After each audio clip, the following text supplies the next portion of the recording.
UPA सरकार में प्रधानमंत्री के सलाहकार रहे पंकज पचौरी ने एक ट्वीट किया है कि नेशनल टेस्टिंग एजेंसी यानी कि एनटीए एक निजी संस्था है, क्योंकि ये सोसाइटी एक्ट में रजिस्टर्ड है और इसलिए ये आरटीआई के अंडर भी नहीं आती।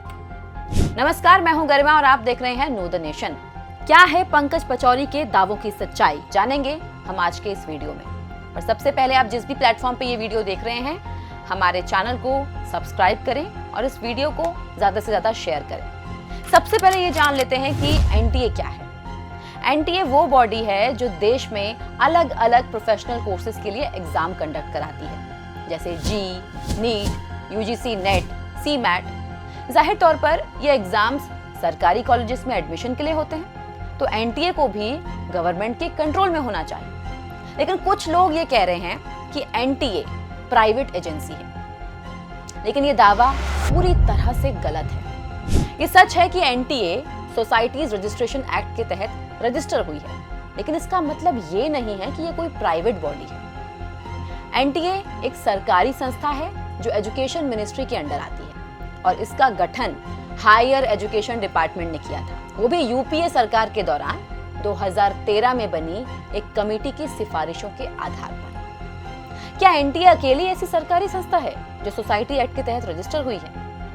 नहीं, देश में ऐसी बहुत सी ऑटोनोमस बॉडीज हैं जो सरकारी होकर भी सोसाइटी एक्ट के तहत रजिस्टर्ड हुई हैं, जैसे Indian Olympic association, sports authority of India, Indian council of agriculture research, केंद्रीय विद्यालय संगठन। लिस्ट लंबी है और ये प्रैक्टिस मोदी सरकार के पहले से चल रही है। अब आते हैं दूसरे दावे पर कि एनटीए आरटीआई के तहत नहीं आती, और ये भी बिल्कुल गलत है। एनटीए की वेबसाइट पर एक डेडिकेटेड सेक्शन आरटीआई क्वेरीज के लिए है। आप वहां स्टैंडर्ड आरटीआई का फॉर्म उपयोग करके जानकारी मांग सकते हैं। इसके अलावा एनटीए अपनी वेबसाइट पर काफी सारी जानकारी सुओ मोटो डिस्क्लोज करती है। मैनुअल्स, अप्रेजल रिपोर्ट्स, पार्लियामेंट में दिए गए जवाब और आरटीआई क्वेरीज के रिस्पॉन्सेस वहां पे अवेलेबल हैं। मतलब बहुत सारी जानकारी बिना आरटीआई रिक्वेस्ट फाइल किए मौजूद है। और जो दावा किया जा रहा है कि एनटीए के पास सार्वजनिक निगरानी नहीं है, इसलिए ये अकाउंटेबल नहीं है,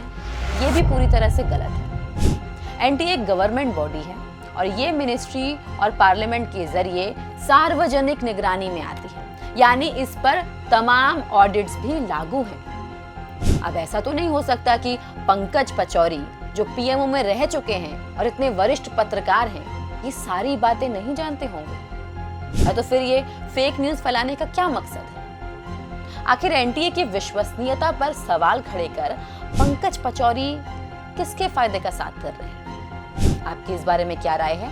कमेंट करके जरूर बताएं और ऐसे और भी वीडियोस देखने के लिए नो द नेशन के चैनल को सब्सक्राइब करना ना भूलें। देखते रहिए नो द नेशन गरिमा के साथ।